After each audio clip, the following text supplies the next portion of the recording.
to order this evening. Welcome to the Tuesday, May 19th, 2026 City Council meeting. Members of the public may attend this City Council meeting in person or may watch or listen remotely by viewing the meeting on Channel 8, WCTV, and at the city's website at Wayzata.org. Public comment during the public forum and or public hearing portions of the meeting may be provided in person at the meeting in advance or by logging into the Teams call and raising your hand during the public hearing. When your name is called in the meeting, you will be seen and heard in our council chambers and the cable channel. You'll be asked to unmute and turn your camera on and you begin your comment. All public comments should include your first name and the group or neighborhood that you represent.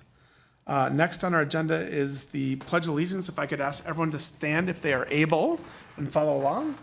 I pledge allegiance to the flag of the United States of America and to the republic for which it stands, one nation, under God, indivisible, with liberty and justice for all.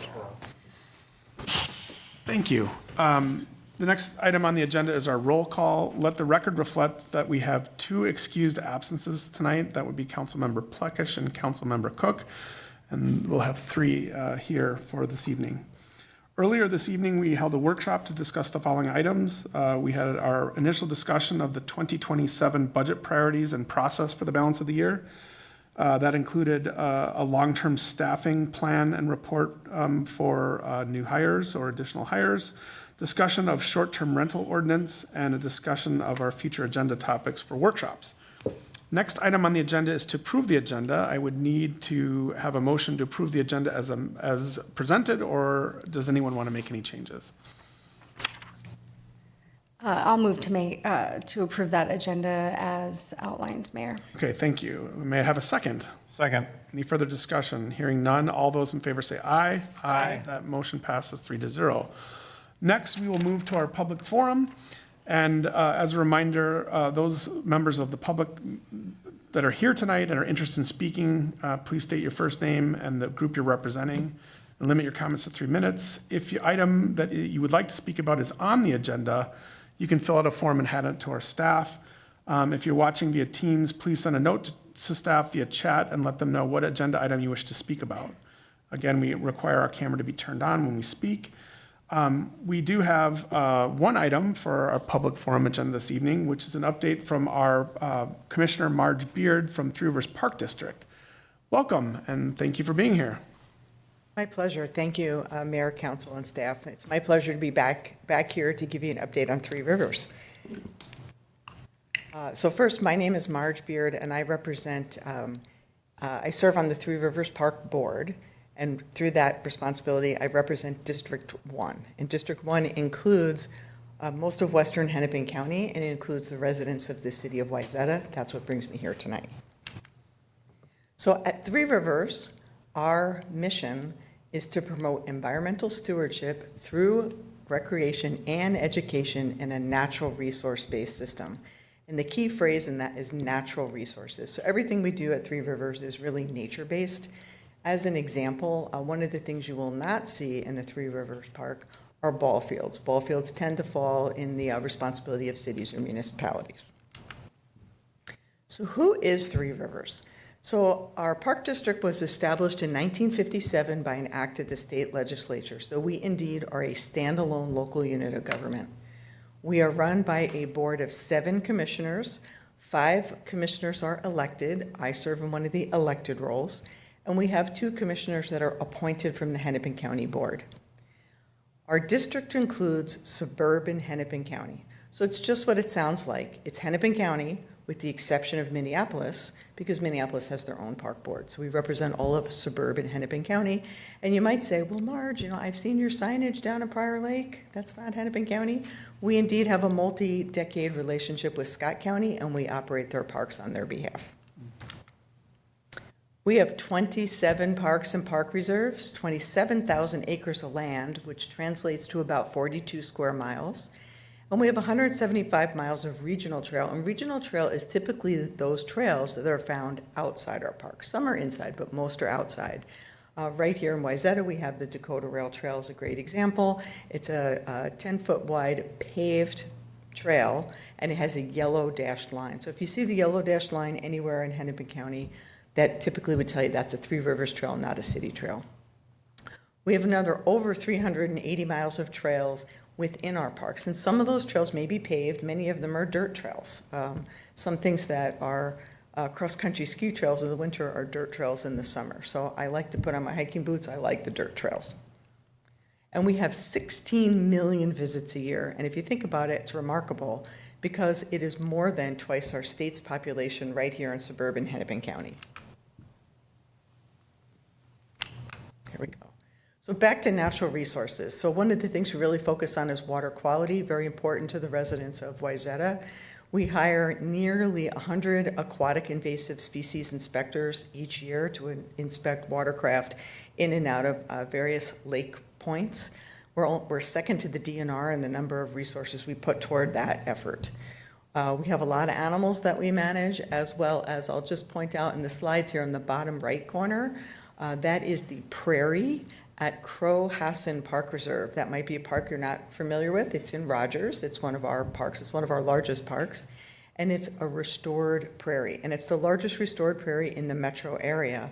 Some people think, well, I have to go all the way out west to a state park, maybe by Pipestone or something. And you can just drive right up to Rogers. See, now Rogers sounds a lot closer now that I compared it to Pipestone. But it's fantastic up there. So something to just take a look at.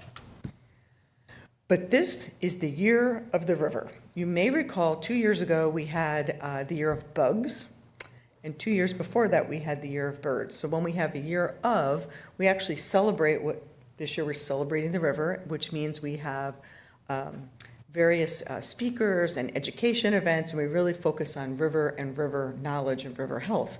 And the reason we picked the rivers is because 2026 is the 100-year anniversary of a government study that counted the number of fish from Minneapolis to Red Wing 100 years ago. Guess how many they found? I'll give you a hint. They found 3. Yes, 3 fish. That is how polluted the Mississippi River was 100 years ago. If you think about it, it was industrialization. There was a lot of agriculture runoff. Things are a lot better now, and really we're celebrating it. So this is the year of the river. But let's face it, enough talk about natural resources. Why do people come to Three Rivers? Most people come through the front door because they want to do something recreation. We had a very successful winter season that we closed this year. We had natural snow, so we were indeed able to cross-country ski out at Baker.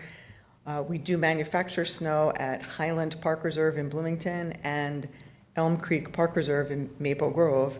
And 2 years ago, you may recall, we really had no natural snow. And if it wasn't for those locations that manufacture snow, really the high school kids would have had no place to actually do any of their races. And we all know we got to give those kids a place to go, or maybe not so good things happen sometimes. But we're beginning, summer season is in full swing. Golf courses are open, all the playgrounds are open. The watercraft rental like canoes, kayaks, things like that will start being available Memorial Day weekend for rent. The most exciting thing to happen to Three Rivers Parks in 20 years was the opening of Mississippi Gateway Regional Park. So Mississippi Gateway is in Brooklyn Park. You may have remembered that park. It used to be called Coon Rapids Dam Regional Park. It's on the Mississippi River in Brooklyn Park on the Hennepin side. Well, don't you know, right across the dam, there's another county park called Coon Rapids Dam Park in Anoka County. It's very confusing sometimes when people put that in their GPSs, so a name change was definitely in need. Just want to highlight a couple things. So we really redid the park, right? Mississippi Gateway was a very sleepy park. It wasn't even open all year long, and it's in a large city right on the Mississippi, so it was quite an endeavor. The Gateway Center that you see there doubles as a visitor center as well as a nature center. So if you've been to some of our nature centers and we have turtles and fish and birds and things, yep, we have that there as well. And off the back of the Gateway Center is a wonderful deck with some nice patio furniture with great views of the Mississippi. And on the bottom right, that's our treetop trail, and that is a trail right off the Gateway Center. It's just what it sounds like. It's a trail that is elevated into the treetops. It goes out to a vista where park visitors are able to overlook wetlands. And I hear from the birders, they really love it because they're a lot closer to where the birds are and can really see that.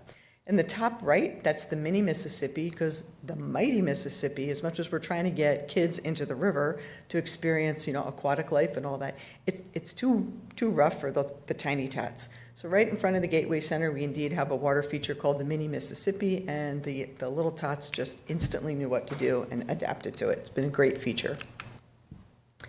Here locally, really the Three Rivers asset to highlight is the Dakota Rail Trail. And a number of years ago, we were able to extend that through. Wayzata was welcomed with great fanfare with Panaway and lots of things that happened in Wayzata. We enjoy being partners with Wayzata as well. Hang on, I just want to see. And then here's a picture of the trail as it actually comes through the heart of downtown. One thing I'd just like to highlight is we do have in our plan to extend the Dakota Rail Trail. Eventually, it'll go from where the current one ends, sort of by Cove in that area. It would extend to Minnetonka City Hall. It's quite an endeavor to try and do that because there's no easy, clear path. And we will be kicking off the official, I'll say, definition or trying to figure out where that is. We've been working with staff and with Wayzata staff. Our staff came out earlier, I think like last week, and tried to do a walk along to try and find what would be good, but we're going to move forward on trying to figure that out. If it was easy, we would have figured it out already. So there will be a challenge there. And I'm here to highlight at the end of the month, Turtle Fest at French Regional Park. And you might wonder, why turtles at French? Well, French Park is on Medicine Lake. It's the second largest lake in Hennepin County, and it is the home of the soft-shell spiny turtle. And that turtle, which is not actually pictured here, but that turtle comes out of Medicine Lake to the same spot every year on our beach. We know she's coming, so we get some snow fencing and kind of secure that area so the turtles nest there. And if you come out, we'll have naturalists with binoculars and telescopes, and you'll be able to see them. And if you've been to French, away from the lake, there's a lagoon, and it's always a nice day, and there's always a log, and there's always a bunch of turtles just sunning themselves right there. So it's a great day. There'll be food trucks. There'll be free canoeing and like kayaking type tours where our staff will teach you what to do and like take you on a tour so you're not on the own. But it's a great opportunity for families to embrace the lake. And moving forward, we enjoy working with Wayzata as well as the other cities that we work with in suburban Hennepin County, always looking for future ways to partner. So consider us a resource to be tapped as you have questions on natural resources. So. And with that, I thank you very much for your attention. And Yeah, thank you, Commissioner Beard. Are there any questions of our Commissioner for Three Rivers by council? No. So thank you for being here tonight, and thank you for all your service to the Park District, to Plymouth City Council, and to Wayzata. So thank you very much. Appreciate it. Yep. Okay, next on our agenda, well, first, do we have anyone on Teams that wanted to weigh in on public forum? Mr. Mayor, we do not. Okay, so next item is new agenda items. Does anyone on council have any new agenda items that we'd like to discuss or bring up for the future? Hearing none, I'll move on to our consent agenda. On our consent agenda tonight is approval of city council meetings of April 21st and workshop and regular meeting minutes of May 5th, 2026. Approval of our check register, approval of municipal licenses, receipt of our police activity report, receipt of our building activity report, adoption of resolution 24-2026, accepting the donation from the Wayzata Fire Relief Association, adoption of resolution 26-2026, accepting donation from the Sons of the American Revolution, adoption of resolution 25-2026 that authorizes a TIF District 6 funds transfer for elements of the Claperick Park remodel, receipt of the 2026 first quarter financial report, and approval of a special event permit for the Children of American Revolution Pancake Breakfast, and lastly, approval of the special event permit for the Wayzata Community Church Rummage Sale, and lastly, approval of resolution 27-2026 declaring emergency equipment and surplus, authorizing the sale of the same. So I'm assuming that's the fire truck. Mr. Mayor, that's actually the floating docks, our old floating docks, which has been sitting out at Sorry. Public Works. Thank you. So I would need a motion to approve the consent agenda, or are there any items that need to be amended, or are there questions on any of the items? I have a quick question. Sure. If I may, Mr. Mayor. Go ahead. Director Kelly, maybe this one would be for you, but regarding letter G, I didn't see much detail about the bench itself, and I'm wondering if this complies with our naming and dedication policy for the Panaway? I might turn that over to Aurora. It's actually a donation that was originally requested in early 2025 under Manager Dahl. I believe it's a stone bench. I don't know if our memorial benches that we originally had a program for were part of our naming and dedication. Yeah, Councilmember McDonald, that's a good question. The honest answer is I don't know how different this bench looks compared to benches that are part of the donations that the Conservancy is raising money for.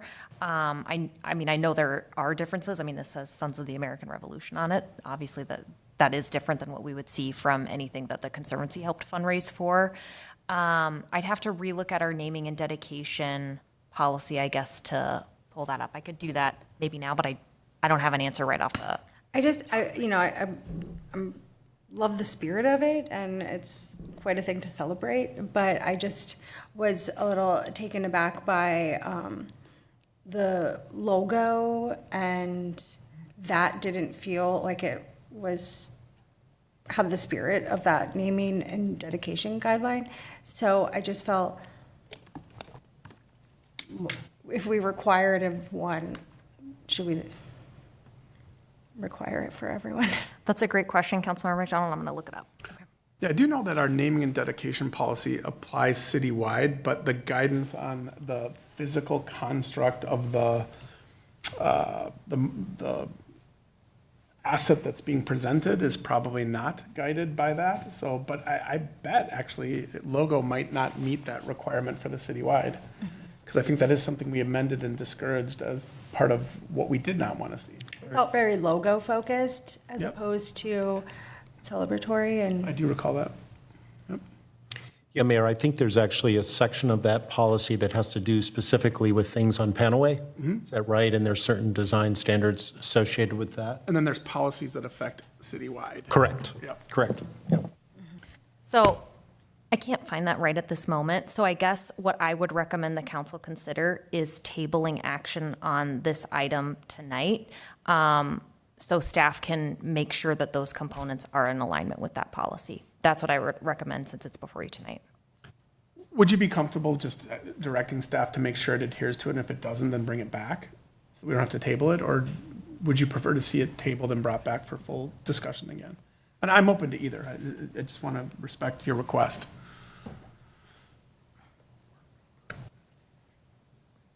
if it does adhere to the guidelines, then I think that's fine. It But just, if it doesn't, then bring it but if it back. doesn't, I think we should have a bigger conversation. 'Cause I agree.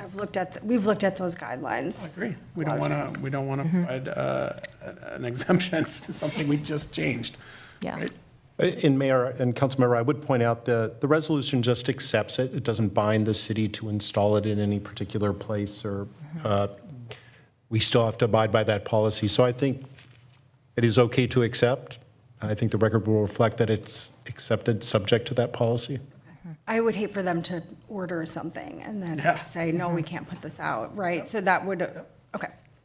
All right, Is appreciate that clear enough that we'll accept it, but you need to do that extra level of due diligence to make sure it meets all the policy changes that we recently made? And if it doesn't, then work with them to bring it up to what our policy guides.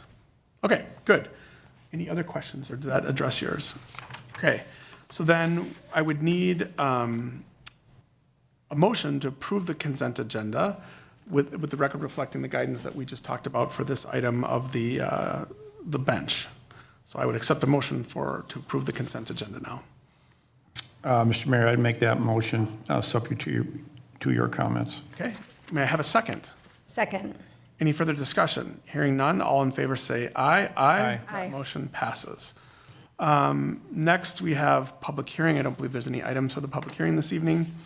Then we'll move on to new business. And first on our new business agenda is consider acceptance of the city's 2025 audited financial reports. And we'll have Mr. Lauer here. Welcome, sir.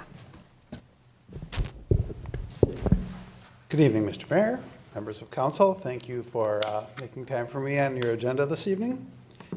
What I would like to do is just briefly kind of cover three things with you tonight.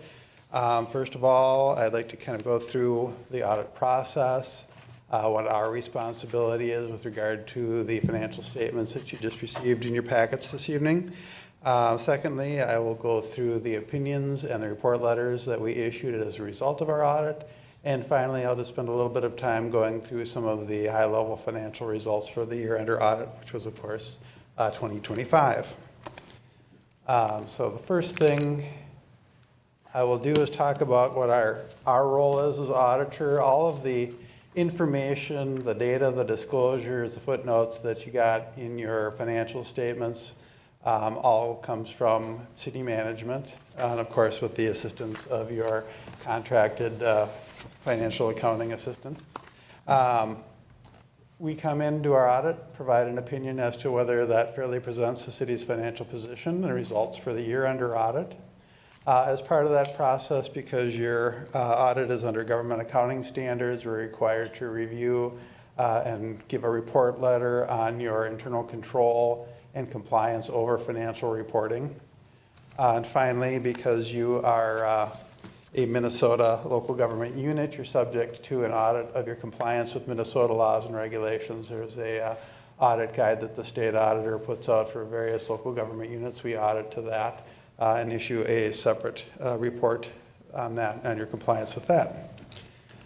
As far as the results of the audit, it was a very clean audit again this year. Once again, we were able to give the city an unmodified opinion on their basic financial statements. In addition, as far as your compliance with financial reporting requirements, we had nothing to report. The only thing we do remind you of is because of the size of your office staff, you have a relatively small number of employees. There are some areas where segregation of duties could be a little better than it is. It just essentially means you're placing more trust in less people than a bigger organization might have to. Also, from a Minnesota legal compliance, I'm happy to report that there were no findings again for 2025 for the city. So it's not a lot controversial there, but I'll just stop before I move on to some of the financial information and ask if there are questions on anything I just covered. Questions at this time? No? Okay. Then I'll just briefly go through some of the financial information for the 2025 fiscal year. The city maintains two types of funds, governmental funds and enterprise funds. This shows the change in fund balances of your governmental funds, kind of broken down in two different ways. The first is by the various components of fund balance that your fund equity is reported in. The bottom half there then shows how that changed by major fund. At the end of the 2025 fiscal year, you had about $12.4 million in total fund balances in the funds shown there. That includes your general fund, special revenue fund, debt service funds, and your capital projects funds. That was a decrease of about $2 million from the year before. You had about $14.5 million at the end of the previous fiscal year. As you can see on the top there, most of that decrease came in the assigned fund balance category. Down below, mainly that was capital outlay that you did with funds that the city had on hand. So you did some fairly significant projects, your Clapbridge Park project being the biggest, and also some fairly large equipment purchases this year and some street improvements. That's basically where you spent down resources that the city had accumulated in previous years for those capital purposes. And then your unassigned fund balance, which mainly relates to your general fund, that was about $4.9 million at the end of the year, and that went up by about $270,000.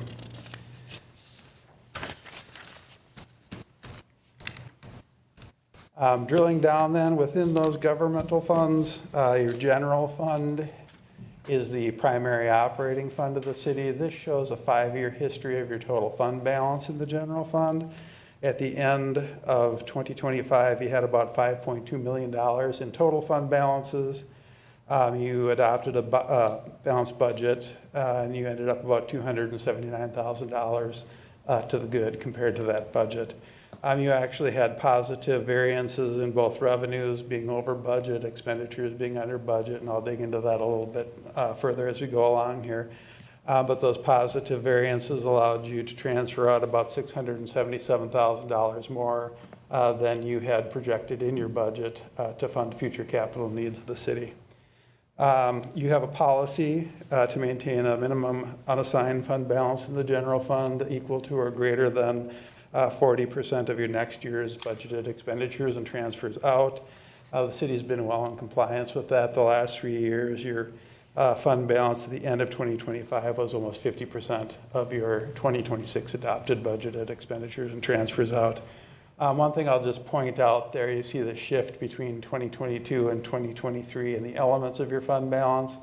That assigned fund balance not spendable fund balance was much larger back in 2021 and 2022 because of a loan to your downtown TIF district that you had originally made from the general fund.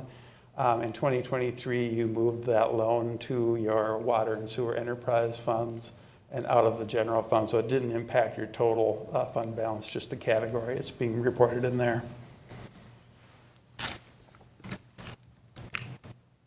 As I mentioned, your general fund revenues came in about $478,000, roughly 5.5% over budget. In total, revenues were about $9.3 million. The biggest reason for this variance, frankly, was conservative budgeting. Your areas where you had the biggest variances, your licenses and permits, charges for services mainly related to development, were about $265,000 over budget. Those building permits, plan check fees, things like that. Your intergovernmental revenues were about $137,000 higher than budget. Here again, some of your police and fire aids were a little higher than budget. You had about $50,000 in grants that you applied for and received during the year that obviously weren't contemplated in the budget you passed in the prior year. And then your other revenues, as shown here, were about $117,000 over budget, and the biggest part of that variance was your investment income being about $82,000 higher than you had projected. Your general fund expenditures also had a positive variance, and that they were about $439,000 less than budget, roughly 5% under budget for the year. Total expenditures were about $8.6 million for 2025. That variance was spread through just about all of the categories you see there. The biggest part of it was in public safety. Your police costs were about $413,000 under budget, mainly due to unfilled positions. So your salaries were almost $480,000 over budget in the police area. So the other type of fund that the city maintains is your enterprise funds. Your governmental funds are mainly financed with your property tax levy. Your enterprise funds are mainly financed through user fees or sales. You have 7 different enterprises that the city maintains. 4 of them are kind of your traditional utilities: water, sewer, stormwater, solid waste. You also have 3 a little more unusual funds. You've got a motor vehicle DMV fund. You've got your bar and grill and liquor store on-off sale. And then your marina fund that you opened about 3 years ago. As you can see from the table then, this shows your change in net position, both in terms of the various components of net position and by fund. You had about $21 million in total net position in all of these funds at the end of the year. The bulk of that, about 74% of it, roughly $15.5 million, was your investment in capital assets, and that's mainly related to those utility funds, obviously water, sewer, infrastructure, things of that nature. And that's where you see the biggest change. Your total net position went up by about $1.1 million from the year before. Most of that was in your investment in capital assets. You did have positive changes in all of the funds for 2025. Some of the biggest areas were in your sewer fund, your marina fund, and your stormwater. The Marina Fund, you had a dredging project in 2024, so your costs were down quite a bit this year. 2025, I guess, this year, your last year. And you did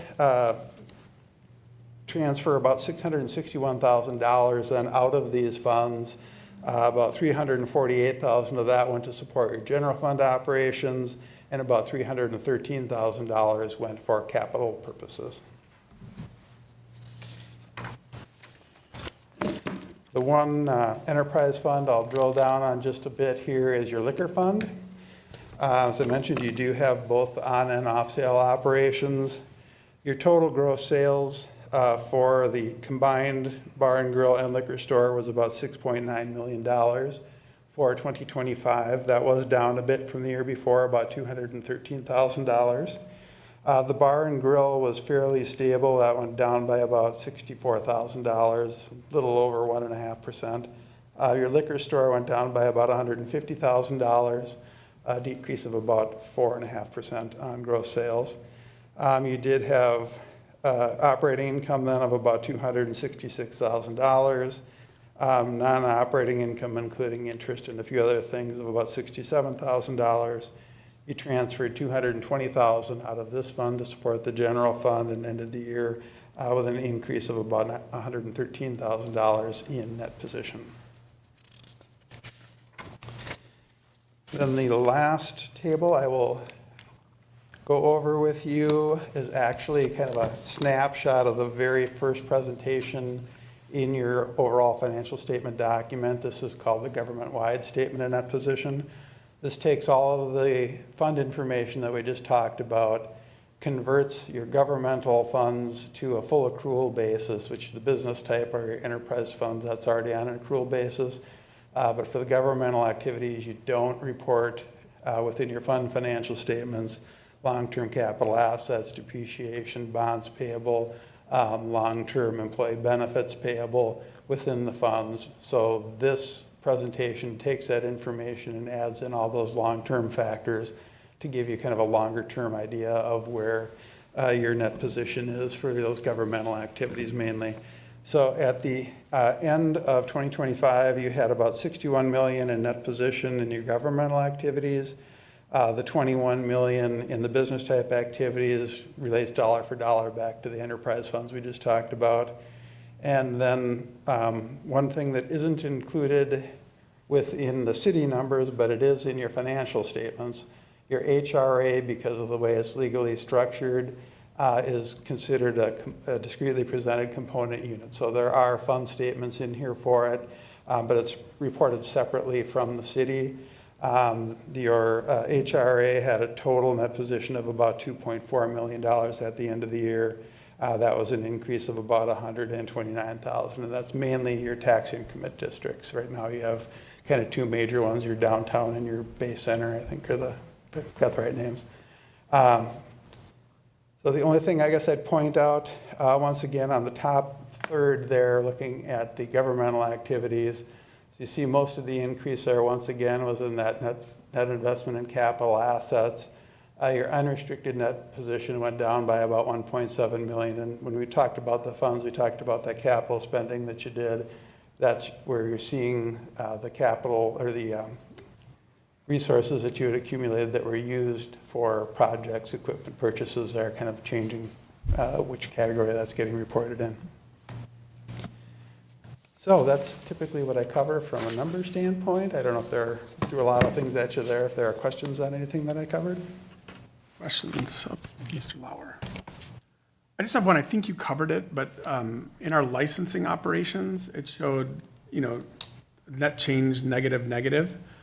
Can you go back and maybe just comment on that net position? Yes. So your licensing fund, at the end of the year, you still have a small deficit in your net position there of about $169,000. That did improve by about $54,000 from last year, but you'd accumulated a deficit, and I think this goes kind of back to COVID era, where that fund went negative. and you've been kind of digging out of that for a few years? I believe this also has to do with some of the audit entries related to some of our OPEB liabilities as well, because on an operational standpoint, our license center is profitable. That's what I thought. That's Very why I asked. profitable. That's why- So there, like in the net position, there's some other liabilities that are towards the licensing operation. I actually looked this up during last year's audit to talk about it. And I didn't do that before this one. I should That's have. okay. But I do want to differentiate. This is net position. This is not Not, like on an operating operating basis, basis. Yep. Okay. Thank you. Any other questions of Mr. Lauer? Clean audit except financial controls, which has been there for decades. Correct. Okay.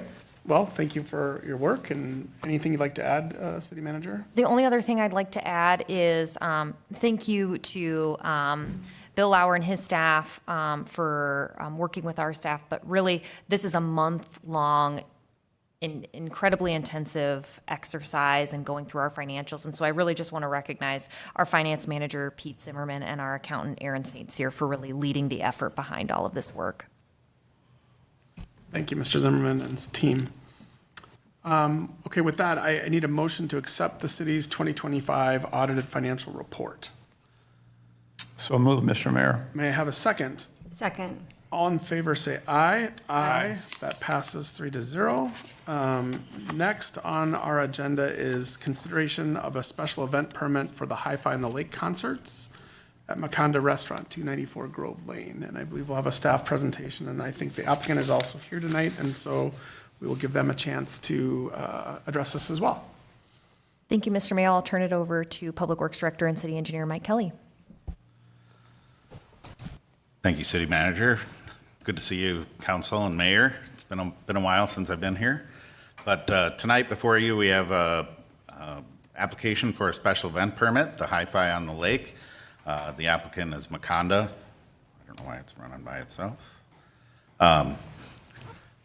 Wanted to start out with just the purpose of our special event ordinance. We encourage special events, obviously. We want events that contribute to the character, vitality, health, and welfare of the community. But we also have an ordinance that lays out some of the rules of how we're going to evaluate those applications. And the council even went to further extent by creating a matrix of how many events we felt were acceptable throughout the year. That being said, Macanda has presented an application for concerts to be held on July 17th and 18th, Friday and Saturday. They're proposing 6 p.m. to 10:30 p.m.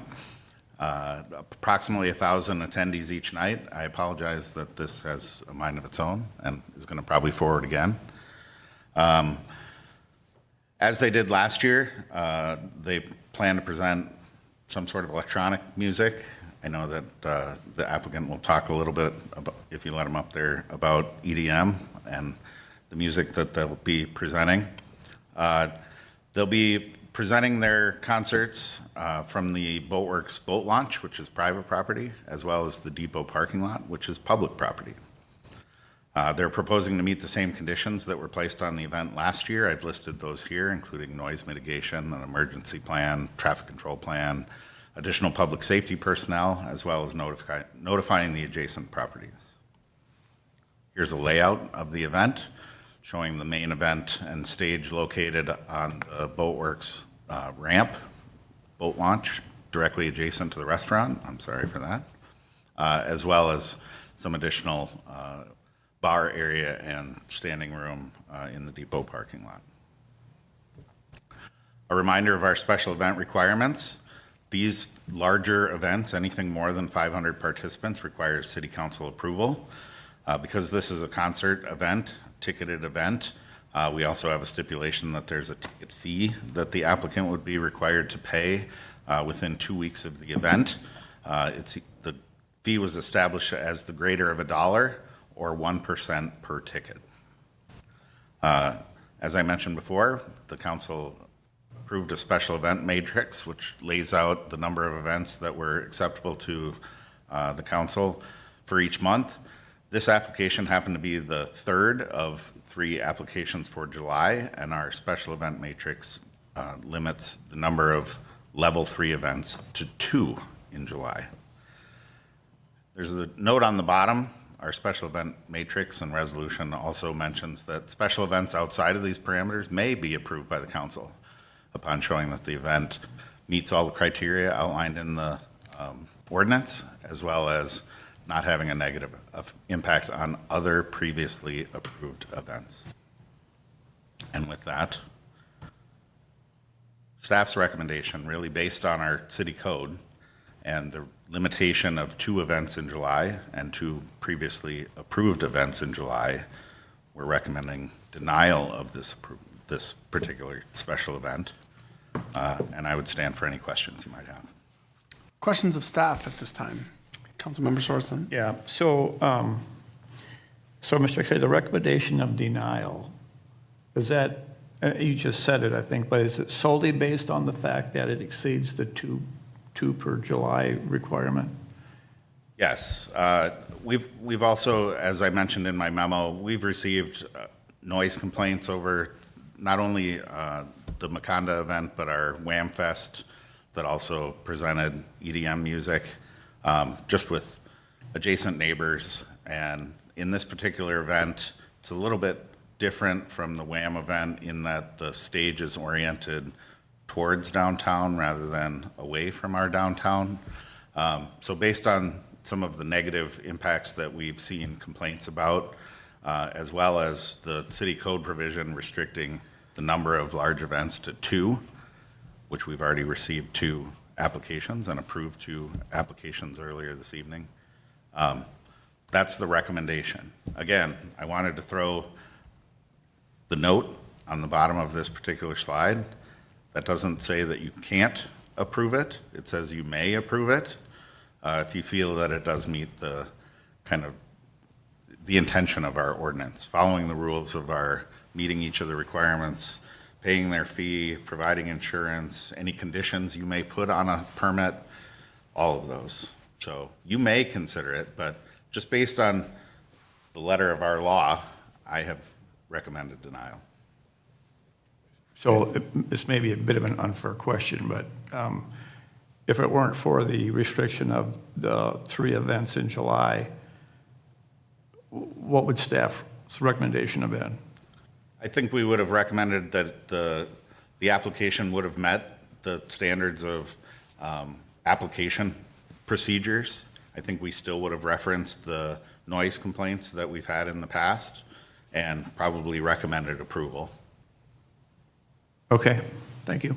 And the sole criteria for event is number of estimated persons at the event. There's no other marking characteristic other than what that estimate would be. Really has to do with overall size and impact to public property. Okay. Other questions of staff? Anything else you'd like to add, City Manager? No, but as you referenced, the applicant is here if you have any questions. Yeah, no, we'll definitely invite them up to offer their perspective. Okay, so I guess I would invite Mr. Switz to the podium if you would like to present to us your perspective on this event. Yep. Welcome. Thank you. So kind of, we applied for this. We obviously got notified that, it's kind of going to be a problem with over the 2. So in thinking more about it, and we've gotten a lot of kids obviously hitting me in the last couple of months. To be frank, after I heard the September 25 city council meeting, I wasn't really planning on doing this again. It just didn't sound like it was something that you guys were very excited about. The amount of people that have hit us in the last 2 or 3 months, winter tickets going on sale, and I've been just hitting them back saying, hey, I don't feel great about it. I don't know, but then I pivoted to, all right, I'll just do my best and I'll come ask you guys. Mike Kelly brought up, do I do a 1-day deal versus doing 2 days?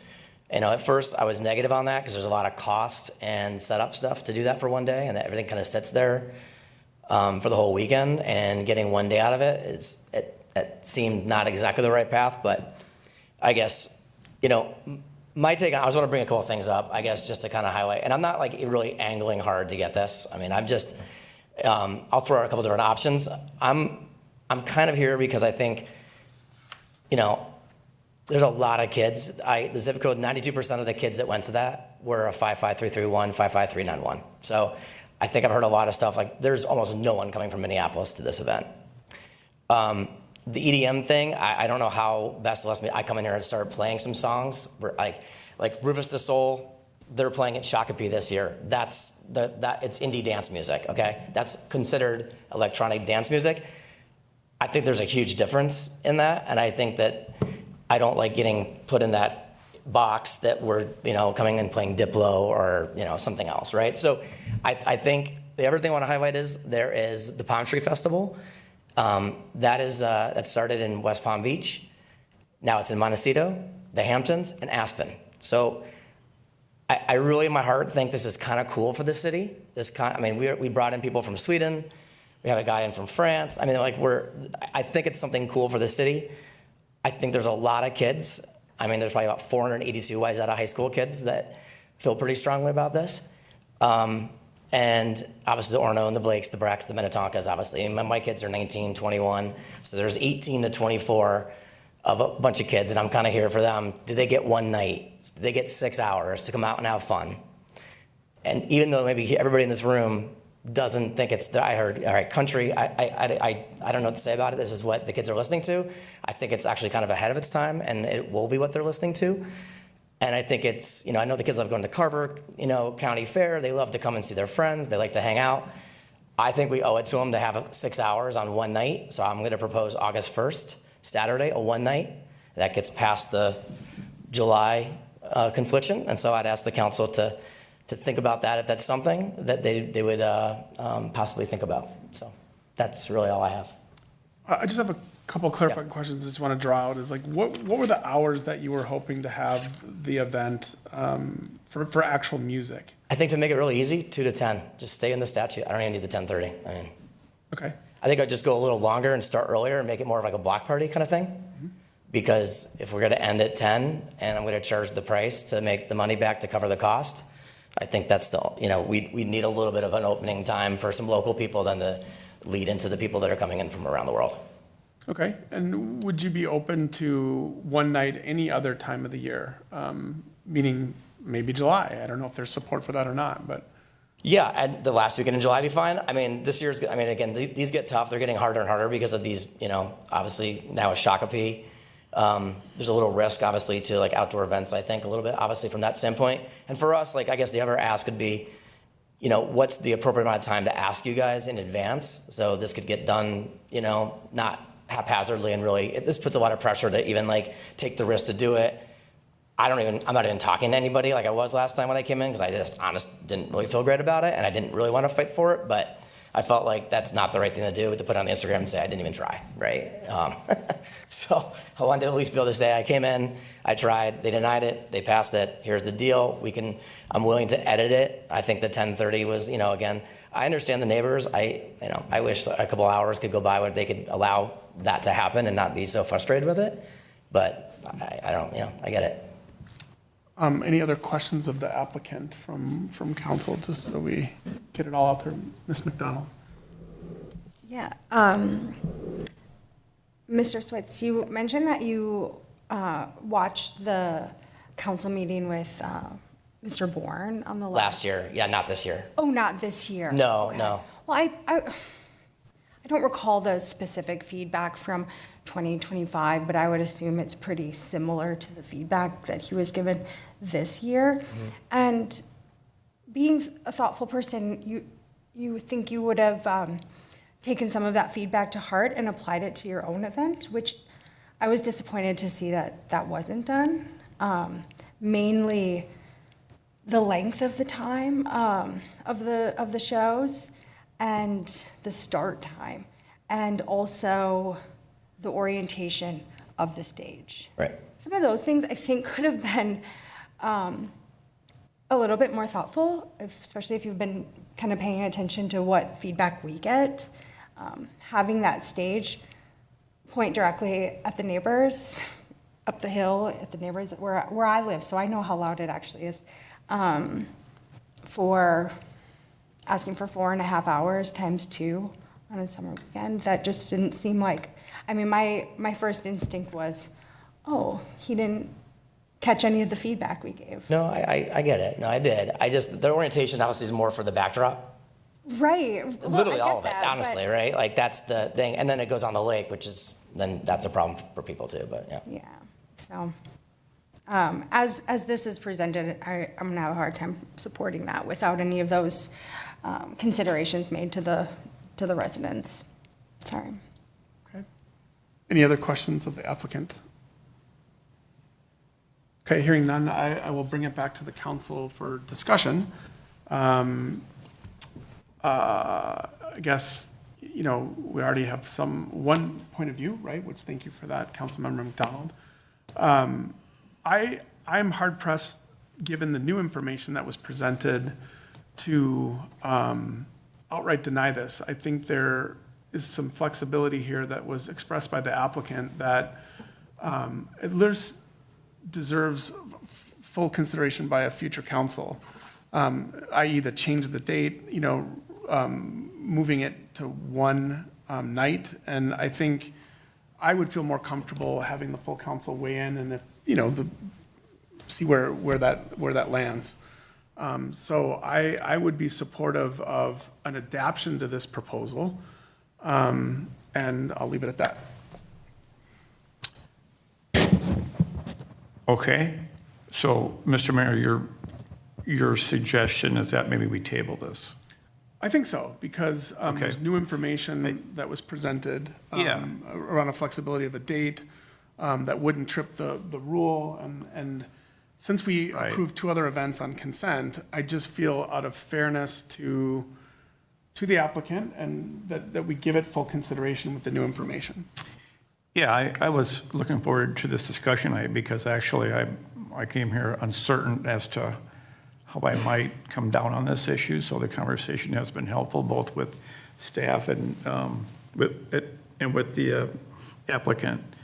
It's interesting to me that staff's recommendation would have been different if it weren't for the 3 and 1 month issue.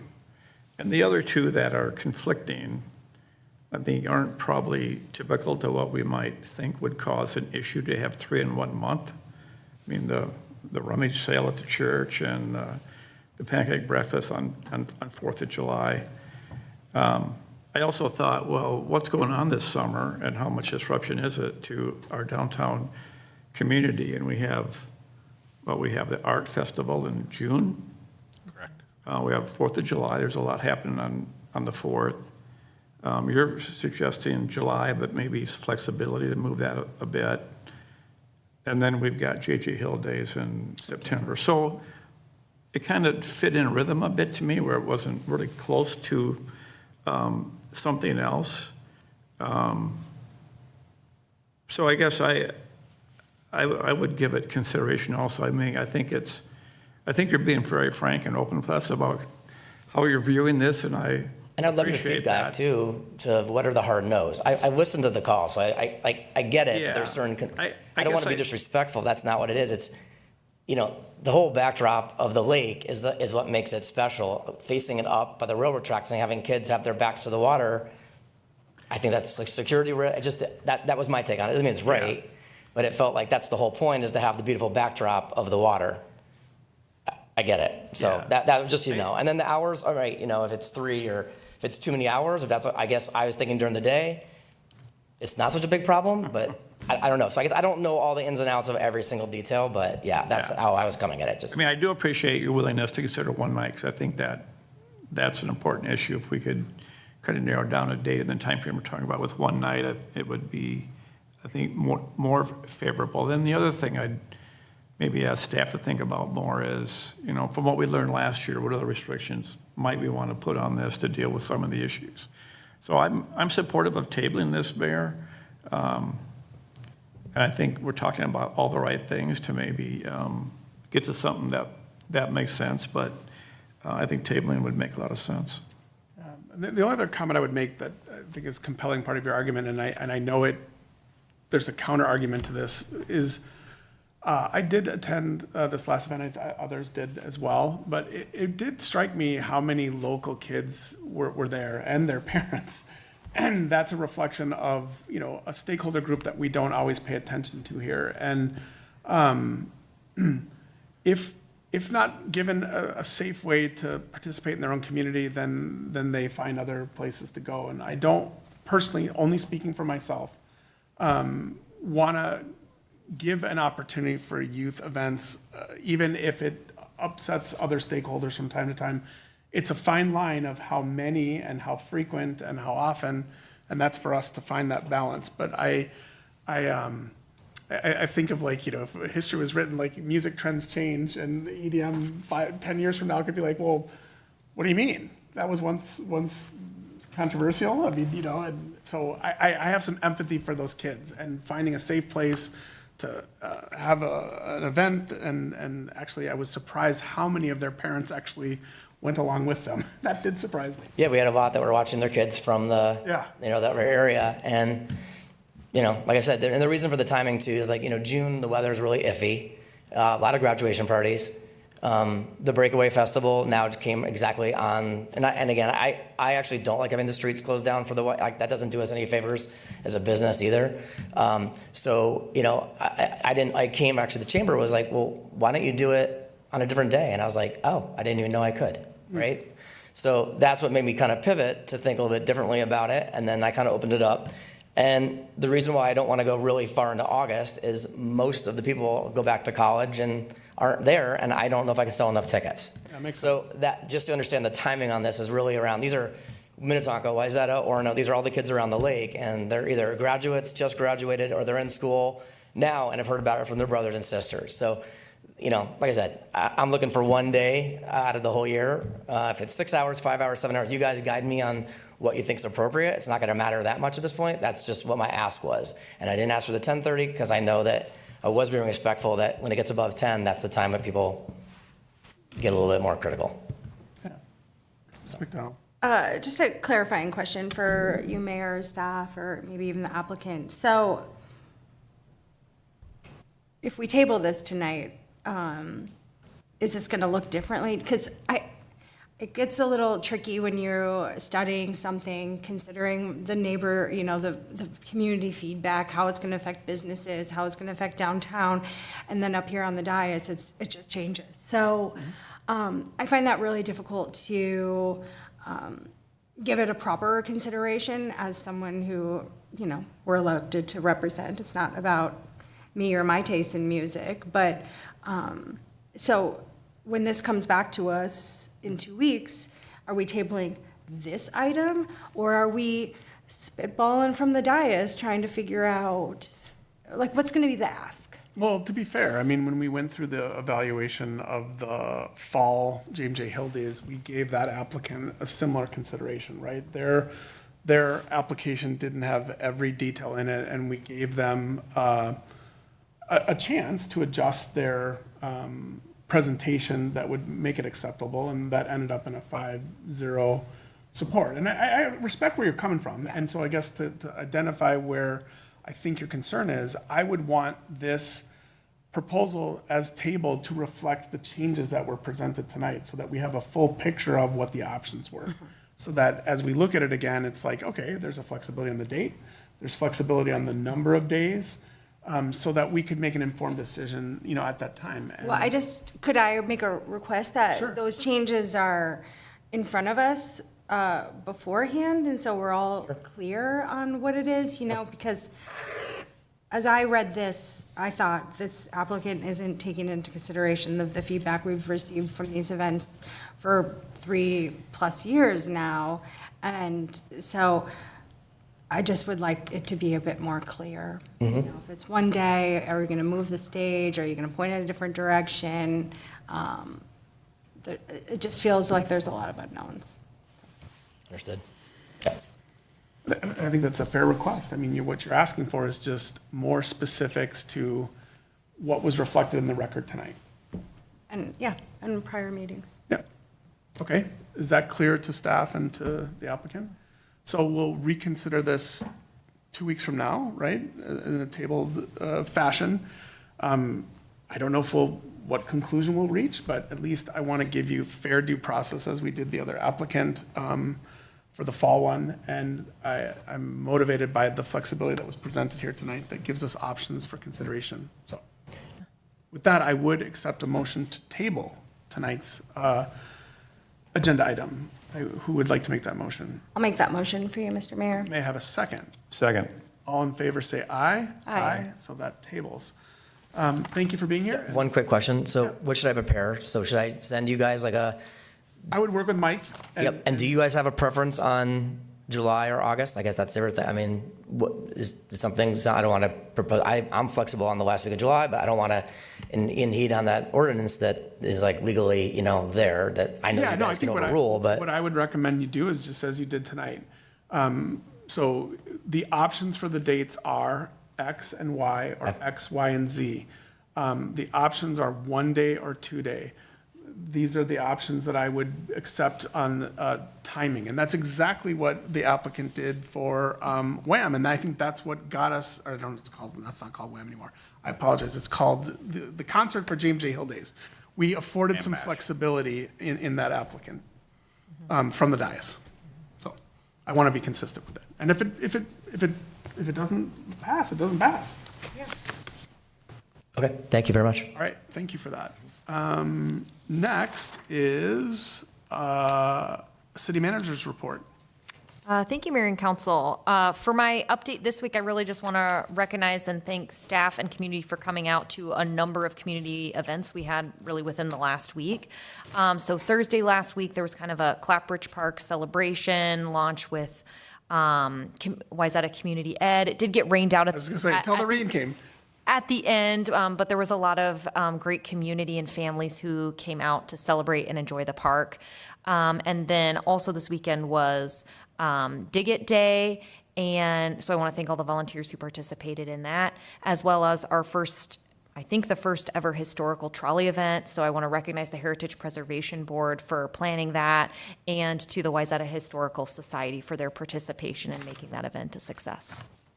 That's all I have for you. Any questions of the city manager? I just have one that I just wanted to log publicly. So obviously the 394 project or Highway 12 project is extremely disruptive. I just promised that some of these residents, I would enter it into the public record, that there's been some clear cutting of a number of trees along the frontage road, particularly impacting the Hollybrook neighborhoods. Along Hollybrook, there's several condo complexes, and I know staff is making a request of the DOT, and there's no promises, but I promised these individuals that I'd bring it up at the council meeting so everyone knew of their concerns, and that staff was making a request, but so far we've had the DOT didn't plan for any replacements, and they're likely not going to change that position, but we're not going to let go of asking for it. Is that a fair representation? Yep, absolutely. That's Does fair. everyone know what I'm talking about? Like so I don't know if you've heard from some of those folks as well. You probably have, but I haven't heard, but yeah. So anyway, I just wanted to note for the record because I promised I would bring it up. So with that, any other questions of city manager? Hearing none, I would accept a motion to adjourn tonight's meeting. so moved. May I have a second? Second. Any further conversation or discussion? Hearing none, all in favor say aye. Aye. Aye. And we will conclude or end our meeting. Thank you.